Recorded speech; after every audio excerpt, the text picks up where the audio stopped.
हरियाणा की राजनीति की दशा दिशा तय करने वाले 3 दिग्गज सियासी परिवार इस बार भाजपा और कांग्रेस के खेल में फंसते नजर आ रहे हैं। चुनावी जोड़तोड़ से जीत की उम्मीद में इन दोनों पार्टियों ने तीनों परिवार पर भरोसा नहीं किया। ये परिवार पूर्व सीएम भजनलाल व बंसीलाल और किसान नेता छोटूराम के हैं। इनमें भजनलाल छोटूराम की फैमिली को पार्टी बदलकर भाजपा में जाना भारी पड़ गया। वहीं बंसीलाल परिवार को कांग्रेस ने ही किनारे कर दिया। भजनलाल परिवार की बात करें तो चौधरी भजनलाल 3 बार हरियाणा के सीएम रहे। उनकी विरासत बेटे कुलदीप बिश्नोई संभाल रहे हैं। कुलदीप बिश्नोई जब 2014 में कांग्रेस में थे तो उन्हें हिसार से टिकट मिली। हालांकि वे तब इनेलो के दुष्यंत चौटाला से हार गए थे। इसके बाद कुलदीप अपनी पत्नी रेणुका बिश्नोई और बेटे भव्य बिश्नोई के साथ अगस्त 2022 में भाजपा में शामिल हो गए।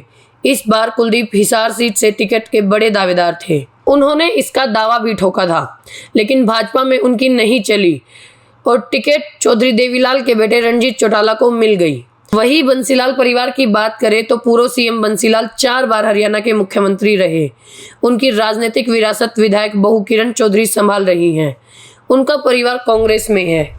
इस बार भिवानी महेंद्रगढ़ लोकसभा सीट से किरण की बेटी श्रुति चौधरी टिकट की दावेदार थी।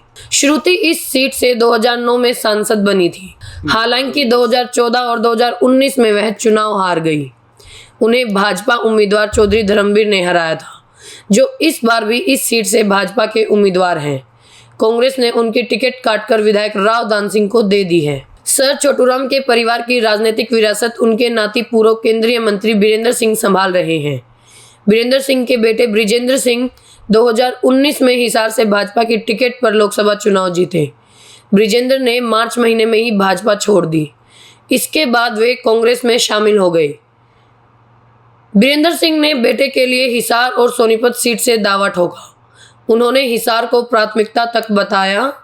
हालांकि कांग्रेस ने उन्हें झटका देते हुए कहीं से टिकट नहीं दी। अब बड़ा सवाल ये है कि आखिर इतने दिग्गज परिवारों को भाजपा और कांग्रेस ने साइडलाइन क्यों किया।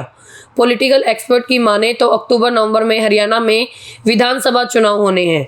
ऐसे में दोनों पार्टियां किसी परिवार के पीछे चलने या चेहरे की सियासत में नहीं उलझना चाहती।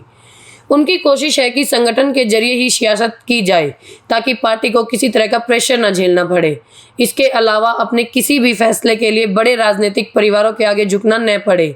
वे इन परिवारों को स्पष्ट संदेश देना चाहती हैं कि राजनीति में परिवार नहीं बल्कि पार्टी बड़ी होती है। इसलिए वे इनके आगे घुटने टेकने जैसी स्थिति में नहीं जा रहे हैं।